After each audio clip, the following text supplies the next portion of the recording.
Hello everyone, welcome back to our tutorial series on Python. Today's topic is going to be variables. This one is definitely something we're going to have to break up into multiple variables, multiple videos, so that you have a good understanding of sort of all the different kind of pieces of them. One of the things you have to know about variables, though, and I can't say this enough, is they're incredibly important. It's just a fantastic way to use something. So what is a variable? A variable is simply a placeholder for a value. For those of you who remember your algebra days, or you're in algebra right now, you probably remember variables as we're trying to solve for it. In programming, we're actually assigning the values of variables. So inside of Python, declaring a variable is one of the easiest things of most languages. Back in my day, you had to actually know the type of variable before you declared it. In Python, we have what they call soft typing, which means anytime you want, you can just type in the name of the variable you want to create and set it equal to something. So for example, let's say I want to create a variable called x. And let me set this variable to a value of 5.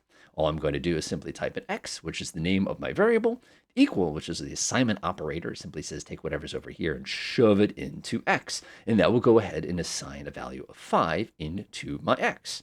Now, the reason that's so simple is because I can do that anytime. So I could actually come down here and I can say x is 3. So now the cool thing is when my program starts here, my value of x would be 5. And then moments later, my value of x would suddenly be 3. It's the only because I don't have a new line here. Oh well. Now, one of the cool things is you can get a little fancy with this. I can do goofy things like this. I could say x equals x, which simply means that my x value now equals my x value. Now, the reason Python is screaming at me right now is because it knows that I never assigned a variable value to x initially. And one of the interesting things in Python is you have to declare a variable in order to use a variable. You can't just have a variable that you pull out of thin air. So I can never do something like x equals y plus 1 because y was never declared. We can't actually use this. Now, I know you're sitting here going, well, what if you did something like this? If I said y equals something like that? We can't do that in Python. Now, nice try, though. Nice try. It has no idea what you're trying to achieve here. So that's just something that you have to be mindful of. Another common thing that you're going to see when it comes to variables is people are going to put the variable assignment backwards. For example, to say 5 equals x.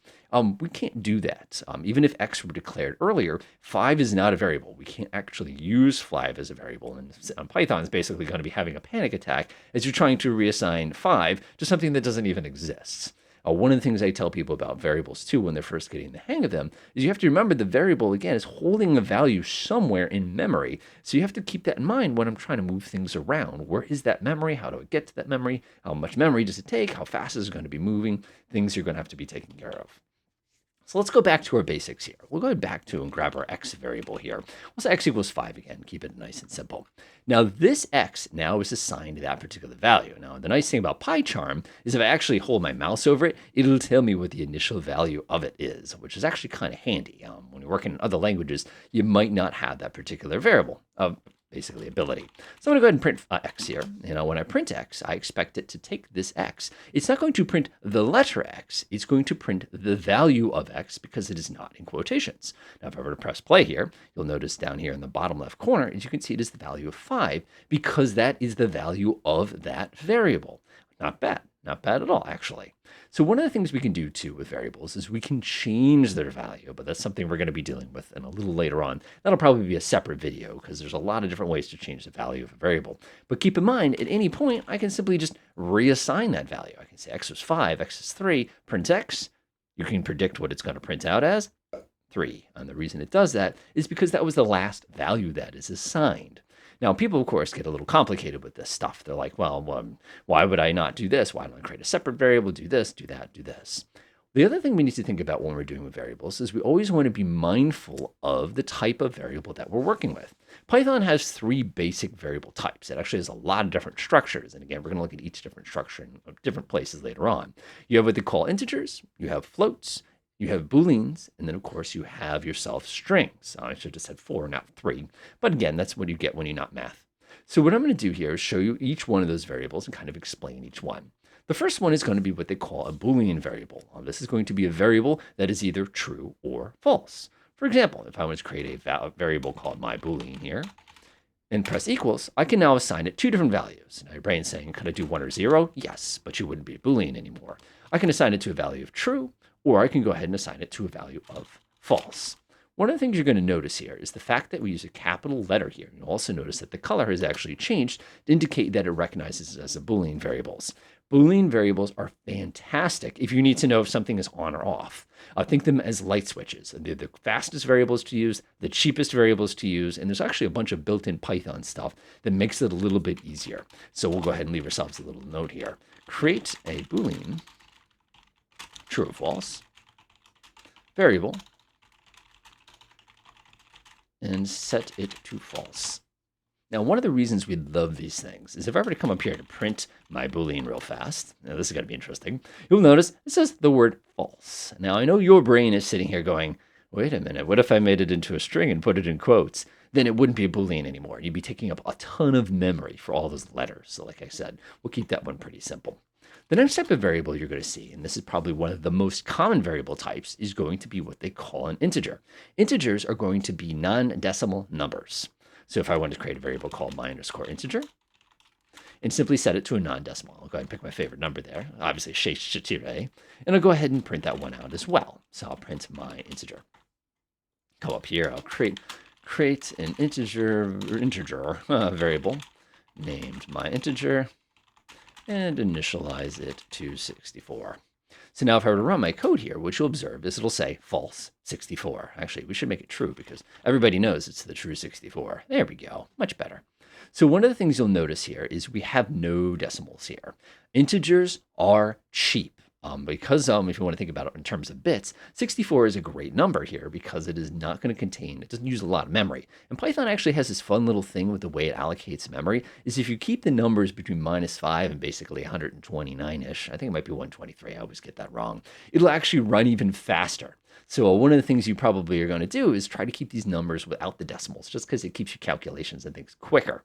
Another thing you'll probably observe here is you're going to sit here going, well, why don't I just do a Boolean that has a 1 or a 0? Again, the moment you put a number there, you've made it an integer, which means we have to use memory of an integer, even if we're not using the entire block of memory. That's going to be a little bit more expensive. It's going to take longer to execute.